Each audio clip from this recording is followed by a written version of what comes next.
हर हर महादेव।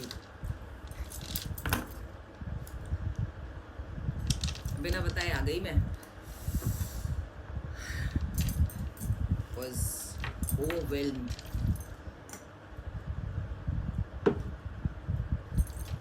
आप जुड़ जाए तो बताऊं मैं क्यों आई हूं। रामा,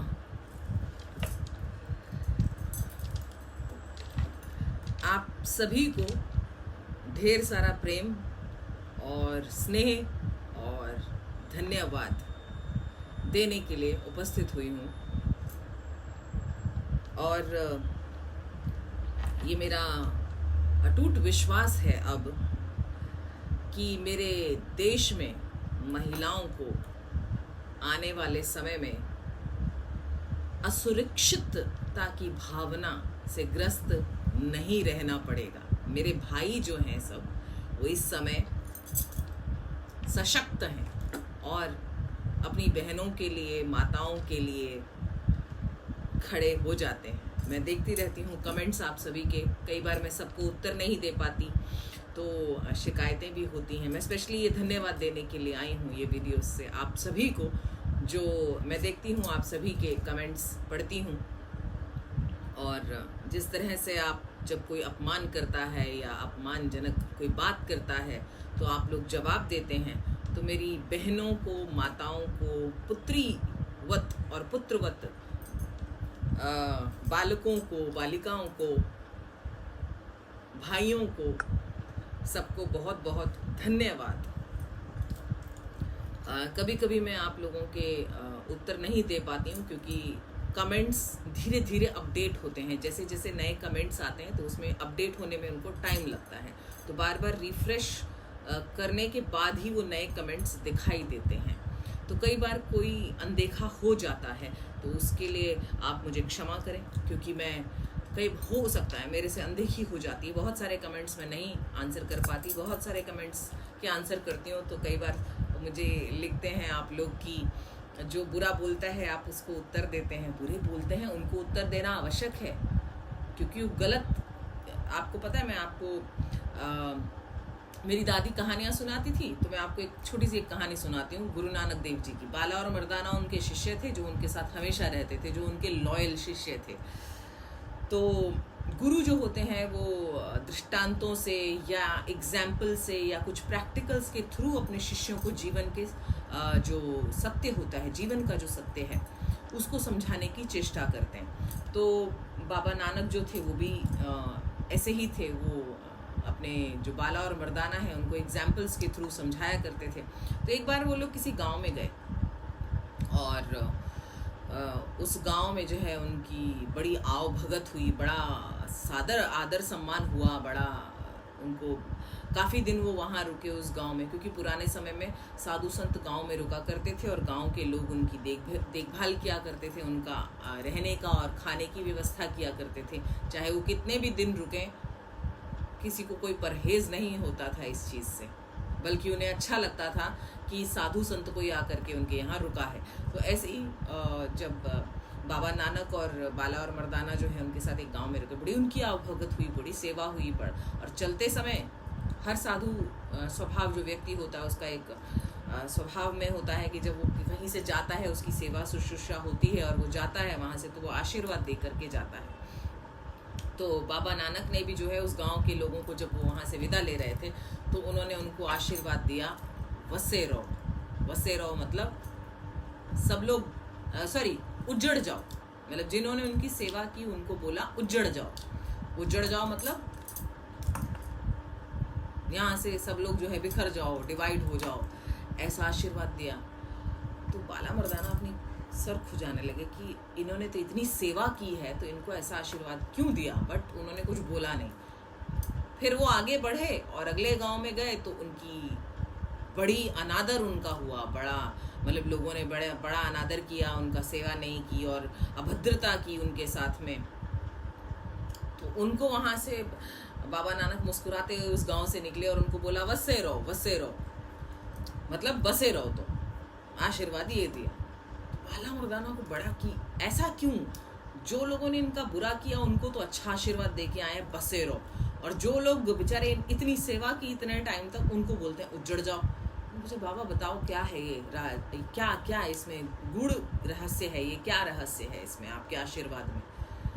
क्योंकि गुरु स्वभाव जो होते हैं, जो वाकई गुरु होते हैं और साधु स्वभाव होते हैं, उनके तो चांटे में भी आशीर्वाद होता है भैया। तो तब बाबा नानक ने बोला कि देखो, जो अच्छे लोग होते हैं वो जहाँ जाएंगे अच्छा ही ले जाएंगे। तो इसके लिए उनको मैंने बोला, जिन्होंने हमारी इतनी सेवा की, मैंने बोला उजड़ जाओ, क्योंकि ये जहाँ जाएंगे इनका वो स्वभाव इनके साथ जाएगा। और जो लोग बुरे होते हैं वो कहीं नहीं जाने चाहिए, वो एक ही जगह पे रहने चाहिए, क्योंकि अगर बुरे लोग कहीं जाएंगे तो ये भी अपना स्वभाव ले जाएंगे और जहाँ जाएंगे बुराई लेकर के जाएंगे और बुरा करेंगे जाकर के। तो इसीलिए बुरे लोगों को मैंने बोला भैया तुम बसे रहो, जहाँ हो वहीं बसे, यहाँ से कहीं मत जाओ, इधर ही रहो तुम लोग। तो जो साधु संत होते हैं उनके शब्दों में भी बड़ा रहस्य होता है कि वो क्यों ये कुछ बातें बोलते हैं। तो बस मुझे आज लगा कि आज मुझे जो है जाना चाहिए, सबको धन्यवाद देना चाहिए। और मैं कई बार नहीं उत्तर दे पाती हूँ, उसके लिए क्षमा चाहती हूँ, क्योंकि डिजिटल प्लेटफॉर्म है, नेटवर्क का भी इशू होता है, कई बार नेटवर्क नहीं मिलता है, तो हो जाता है कि मैं नहीं उत्तर दे पाती हूँ। लेकिन मैं आज, मुझे बड़ी खुशी होती है ये देख करके कि हम हिंदू भाई बहन आपस में जुड़ रहे हैं, एक हो रहे हैं, और ये कई आपाती तत्वों को बर्दाश्त नहीं हो रहा। इससे आप घबराएं नहीं, आप डटे रहें। और जिस तरह से मैं परिवर्तन देख रही हूँ, बहुत सारे लोग लगे हुए हैं इस परिवर्तन के लिए कि ऐसा परिवर्तन हो। बहुत सारे लोगों का सैक्रिफाइस है, बहुत सालों का, और बहुत सारे हम लोग तो अभी, मैं तो कुछ सालों से जो है मैंने इस बारे में बात शुरू की है करनी। 2012 के बाद से मैंने ज़्यादा एक्टिव रोल्स प्ले किए हैं इस चीज़ को लेकर के, बट उससे पहले मैं इतना एक्टिव नहीं थी। सोशल मीडिया भी इतना खास एक्टिव नहीं था उस टाइम पे, इतना एडवांस नहीं था 2012 के आसपास। पर फिर भी मैं YouTube के चैनल से, अपने YouTube चैनल के माध्यम से कोशिश तब भी करती रहती थी। लेकिन उस समय की सरकार भी अलग थी, परिस्थितियां भी अलग थी, और अब हमारे पास भगवान की बड़ी कृपा है कि एक मजबूत प्लेटफॉर्म है। ये एक ऐसा समय है कि जिस समय में हम एक हो जाएं, जुड़ जाएं, और अपनी संस्कृति और सभ्यता को अगर समझ लें, तो मुझे लगता है कि हमें कोई भी आगे कभी भी भविष्य में हमें तोड़ नहीं पाएगा या हमें डिवाइड नहीं कर पाएगा। और संगठन में शक्ति होती है, यूनिटी इज द स्ट्रेंथ, मैंने पहले अपने व्याख्यान में कहा है। तो हमें जितना हो सके एक दूसरे से जुड़कर के ही चलना चाहिए, क्योंकि अंततः कहते हैं ना कि फैमिली ही काम आती है, अंततः फैमिली ही काम आएगी, बाहर वाले विधर्मी काम नहीं आएंगे, अपना ही परिवार काम आएगा। और ये हिंदुस्तान जो है पूरा, और हिंदू जो है, सनातन जो है, वो एक पूरा परिवार है, तो यही काम आएगा। अंततः इसी की आवश्यकता पड़ेगी। तो इसमें रह करके अगर तुम अब जिस थाली में खा करके उसी में अगर छेद करोगे तो तुम कहीं के नहीं रहोगे। इसीलिए संगठित हो। अगर कहीं एकाध छेदवेद हैं भी नाव में, ये भव सागर वाली नाव है, अगर इसमें कहीं छेद है भी तो उसे भरने का प्रयास करें, उसे और बड़ा ना करें, नहीं तो सब डूबेंगे। बहुत बहुत आभार भगवती और महादेव से सभी के लिए प्रार्थना करूंगी जो आज मैं बालकों को देखती हूँ, बच्चों को देखती हूँ। और हाँ, कई बार कुछ हठी और उद्दंड प्रकार के बच्चे भी आ जाते हैं, तो थोड़ा कष्ट होता है कभी कभी, क्योंकि वो बहुत अभद्र बोल देते हैं, तो वो कष्टकारी होता है और मुझे क्रोध भी आता है बहुत। बट फिर बाद में मुझे ऐसा होता है कि काश इन्हें सद्बुद्धि आ जाए, क्योंकि नहीं तो ये, क्योंकि हम वो जो कर रहे हैं, जिस तरह से वो कर रहे हैं, उसका फ़ायदा दूसरे ही लोग उठा करके चले जाएंगे और उनके खुद के स्वयं के घर में भी फूट डलवा देंगे, स्वयं के खुद के घर से भी उनको दूर कर देंगे, अपने अस्तित्व से उनको दूर कर दिया जाएगा। तो खैर, आप सभी का बहुत बहुत धन्यवाद। हर हर महादेव, जय भवानी, जय भारत। ओ भगवान, राम कृष्ण हरे।